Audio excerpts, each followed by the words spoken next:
Oke, selamat malam. Berjumpa kembali dengan Mas Bro Tegal. Untuk kalian semua akan saya kasih info-info yang penting hari ini, nggak ngasal-ngasal, supaya kalian tidak terjerumus di koin-koin yang phishing, yang nipu-nipu, yang kibul-kibul, yang ketut-ketut. Habis-habisan kalian bisa di luar sana habis uang kalian ya. Mas Bro di sini yang pahit saya katakan pahit, yang manis saya katakan manis, tidak ada yang ditutup-tutupi, tidak ada endos-endosan ya. Akan saya bahas PP dan koin-koin mana yang bikin kalian hancur ke depan, hati-hati. Karena ini ada juga presiden dari meme coin yang lagi pamer unjuk gigi, menyatakan bahwa nanti koin itu akan pam, tapi itu berbahaya, terdeteksi itu adalah penipuan, hati-hati.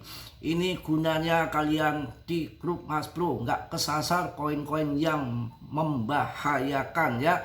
Langsung saya bahas di sini untuk kalian semua tentunya. PP tidak perlu kalian ragukan lagi. Namun demikian, sebelum bahas PP, selalu saya ingatkan dalam dunia kripto berisiko tinggi, Mas Bro tidak bertanggung jawab atas kerugian kalian. Semua kerugian ditanggung masing-masing karena dalam dunia kripto sangat berisiko tinggi. Kalian siap cuan, harus siap rugi ya.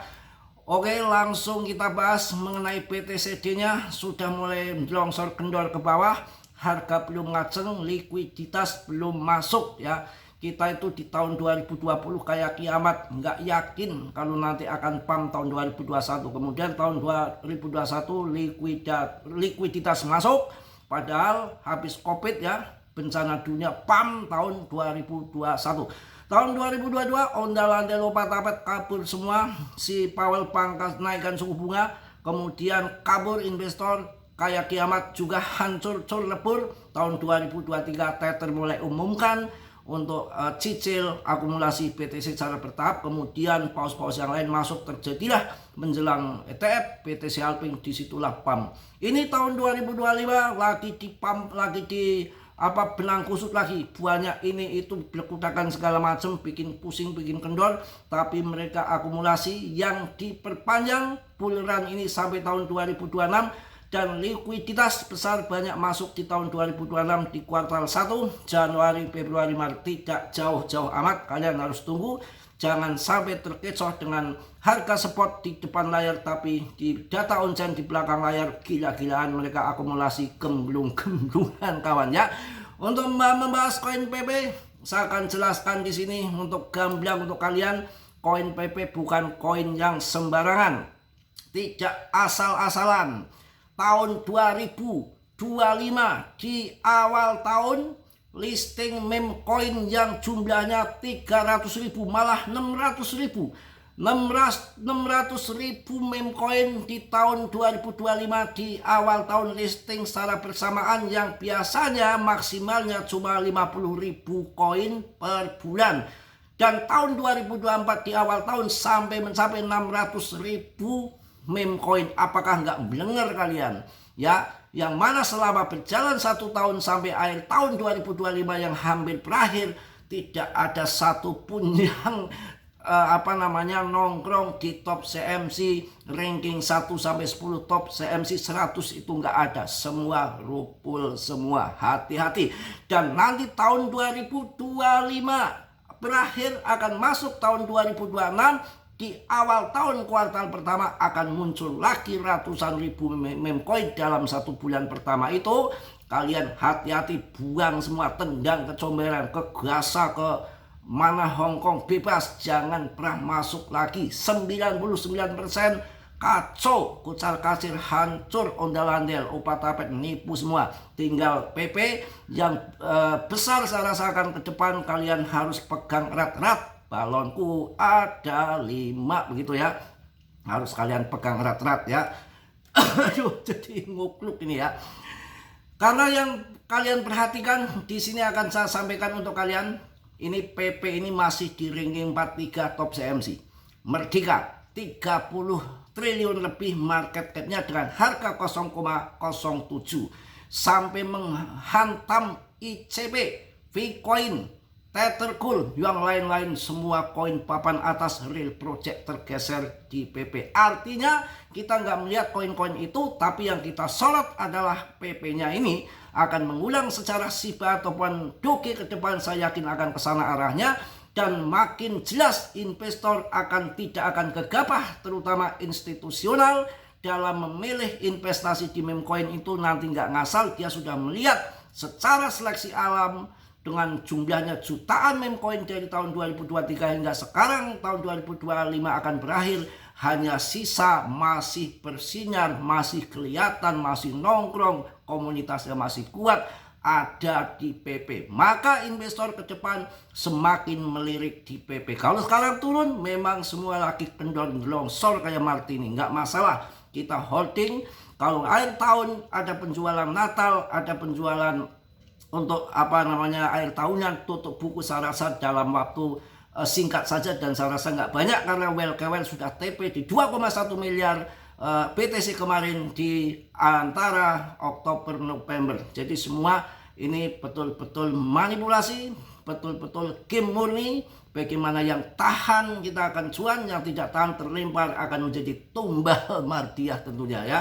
Harus semangat, kita bukan banci, kita bukan mental kerupuk kehujanan ya. Sudah siap segalanya, pilihan kalian sudah di dalam kripto. Apapun yang terjadi, jangan sampai nanti kita ontolonyot ya keluar sebelum cuan, yang mana kadang-kadang menipu kita. Dulu harganya nggak laku, dulu hancur, kendor, CL takut rupul, takut rupul, rugi, scam, nggak taunya pada masanya pam gila-gilaan. Asal kalian masuk koin-koin yang tidak sembarangan, ataupun jangan yang ngasal ya. Polygon, Cardano, yang bagus-bagus, BNB, Solana, syukur-syukur BTC, ETH yang kalian serang. Untuk tahun depan jangan coba-coba meme coin ataupun altcoin. Yang sudah terlanjur masuk altcoin, tunggu sampai alt season. Yang belum masuk altcoin, tunggu bear market masuknya BTC. Karena hipnya untuk tahun depan juga masih di BTC. Yang koin desentralis murni hanya BTC, dan meme coinnya ada di PP. Ini ada meme coin yang lagi digembar-gemborkan, sangat berbahaya. Ini fakta, jangan tipu-tipu ya. Apa adanya di sini kelihatan di layar. Meme coin belum mati katanya. Presiden Monpai sebut meme coin siap kembali dalam bentuk berbeda. Ini pasti di luar sana banyak makan korban, banyak yang hancur-hancuran kemakan meme coin. Si meme coin Monpai ini, kalian tahu Monpai yang terjadi? Kita cek di sini sudah rupul gila-gilaan. Setelah saya cek koin Monpai, si Monpai itu di CMC jumlahnya ada 3, bukan 1. Bingung kalian mau beli yang mana, yang nolnya sudah sedikit ataupun nolnya yang banyak, dan sama saja. Cek ada 3 itu. Yang pertama rupulnya 99,9%, 9,99,99% saya cek. Kemudian Monpai yang kedua, rupul hancur 100%, real 100% hancur, 100% minus. Kemudian Monpai yang ketiga 99,98%, itu masih difomokan sama presidennya. Jebnya gemblung. Apakah enggak itu nanti makan korban? Hati-hati, itu koin Monpai. Hati-hati ya. Jadi entah koin Monat, koin tetek segala macam, semua yang komunitasnya kuat ada di PP. Kemarin ada namanya gembar-gembor, wah kesalip meme core, meme core, ketekor gitu ya, malah kalian tekor. Dilihat secara fundamental, bukan hanya koin yang lagi terbang mengungguli daripada PP, tapi lihat holdernya belum ada orangnya. Artinya di pump karpet dengan depthnya kemarin anteng lama sekali, nggak naik nggak turun. Yang lain naik turun terguncang dengan BTC, itu enggak. Karena di pump hanya beberapa kriteria yang holdernya di situ, mereka nggak jual biar BTC goncang, dia nggak akan turun. Setelah orang FOMO yakin bahwa meme core akan bagus, harganya pada masuk sampai harga 42.000, kemudian pada masuk, yang masuk duluan depnya gunting dibanting ke 20.000. Aduh, habis-habisannya 50% dimakan sama gapnya. Itu hati-hati, harus kalian pelajari ini tipuannya seperti apa meme coin, macam-macam, termasuk phishing, penipu-penipu dep yang dulu bermain di Solana, yang pertama di BNB, scan pindah ke Solana, yaitu ya orang-orangnya, pelakunya sama saja. Kemudian kalian lihat kehebatan si PP. Dulu dijelek-jelekan. Wah, PP sudah kalah dengan Modeng. Sekarang kemana Modeng? Modar. Wah, PP sudah kalah dengan Muk. Sekarang Muk kemana? Remuk. Ini apa adanya, yang jengkel ya jengkel, silakan. Ya bahkan kemarin kan, tapi kan koin bagus saya di bawah, jauh banget rankingnya daripada PP, di bawah banget rankingnya ya, itu namanya ICP, Internet Komputer. Akan tetapi saya tahu ada event dan itu banyak yang memborong, langsung saya bilang di grup untuk masuk PAM, tiba-tiba ranking 28-30 itu PP kesalip. Tapi sekarang nggak bertahan lama, sekarang di bawah PP, sekarang PP lagi yang di atas daripada ICP itu. Jadi di grup terutama Mas Bro kemarin nggak ngasal, kalau saya nggak saring dengan koin endosan yang di grup, saya kasihkan koin ini untuk scalpingan, malah habis. Saya kasih umpamanya koin Monat, koin Monpai, habis yang di grup. Saya kasih apa kemarin, cuan semua. X pertama XPL Plasma 8.000 saya suruh masuk, jual 26. Tapi singkat saja langsung keluar karena itu koin yang mainnet. Airdrop banyak yang akan digelontorkan, harga akan jatuh karena airdrop itu koin hadiah.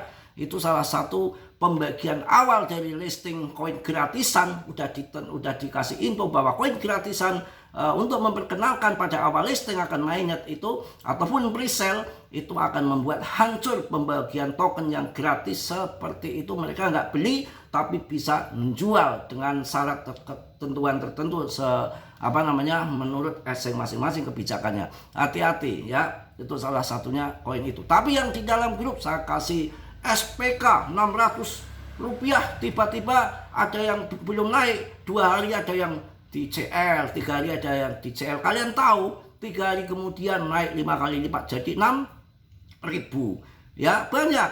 Aster, Fanpun, Aster itu 7.000 saya kasih pertama kemarin sampai 40.000. Sekarang walaupun turun masih 15.000, masih cuan ratusan persen. Kalau kalian masuk di grup saya, masuk 10 kebo, sudah dapat berapa kebo kalian? Itu sekali cuan, beberapa bulan kemarin ada 5 koin yang cuan. Kalau kalian cerdas di grup saya masuk kebo 5, mungkin 1 tahun ke depan nggak habis cuan kalian. Jangan sangkut. Ini permainan game, ada koin yang bikin cuan, ada koin yang bikin memble. Nggak gampang, nggak harus punya komunitas, punya pembimbing. Kalau enggak ya kalian terjumus. Kita ibaratnya masuk ke pasar. Masuk ke pasar itu macam-macam. Ada copet, ada pedagang yang ngibul. Sama kripto kayak di pasar. Contoh kalian, saya beli ini di pasar, ada yang pindang ontolonyot, udah bau, daging yang sudah bau, ada yang formalin, ada copet, macam-macam. Di kripto juga phishing, copet ya kemarin. phishing banyak ya. Kemudian ini koin yang lagi terbang adalah MZX Finance. MZX, hati-hati ya, karena ini kalian kalau sudah terbang di kayak gini jangan coba masuk. Sepanjang sejarah koin finance itu hanya hip sesaat, ada Ondo. Dulu ada YLFI atau apa itu ya. Kemudian ada Ondo, macem-macem. Ya pokoknya finance itu pertama-tama di pump gila-gilaan, tapi nanti kalau sudah turun ya hancur. Yang lain turun naik sendiri. Itu koin yang di karpet. Pengu melebihi PP, kalah PP, modal PP. Pengu sekarang di 74, buang di 73, Plokit terlempar di 100 top CMC. Tapi PP masih di 43. Dan ini untuk seleksi alam, mana koin yang terkuat selama harga kendor turun seperti ini. Ini akan dijadikan yang dimaksud nanti akan mendapat nilai plus. Pandangan tentang koin PP ke depan, investor nggak sembarangan akan lari ke PP. Oke ya, mungkin itu aja yang saya sampaikan di malam hari ini. Tetap semangat ya, rezeki nggak akan kemana. Kondisi sudah turun kayak gini mau CL, jadi kentut kita, sabar ya. Musim pasti akan berlalu, nggak musim durian terus ataupun rambutan terus, nggak mungkin longsor terus. Mereka juga investasikan dananya 41% ada di altcoin karena 59 BTCD-nya, artinya 59% dana ada di Bitcoin dan 41% ada di altcoin. Ada Charles yang punya Cardano, ada Vitalik yang punya ETH, dan yang lain-lain. Justin Chan yang punya Tron, mereka juga ingin juga koin-koinnya naik ya. Mungkin itu yang saya sampaikan. Tetap saya ingatkan untuk kalian, dalam dunia kripto berisiko tinggi, bisa cuan habis-habisan, bisa membeli juga ancur-ancuran. Semua tanggung jawab masing-masing. Mas Bro di sini tidak bertanggung jawab atas kerugian kalian. Kita sudah gede, sudah dewasa, kita tahu pilihan kripto, harus berani tanggung risikonya. Dan Mas Bro mohon maaf yang sebesar-besarnya, tentunya nggak sempurna, banyak salah, banyak dosa. Yang sempurna hanya milik Allah Subhanahu wa Ta'ala. Yang positif kalian ambil, yang buruk kalian tendang. Kira aja sudilah. Yang belum subscribe untuk subscribe, yang sudah Mas Bro ucapkan banyak-banyak terima kasih. Salam dari Tegal Mas Bro. Wassalamualaikum warahmatullahi wabarakatuh. Cas.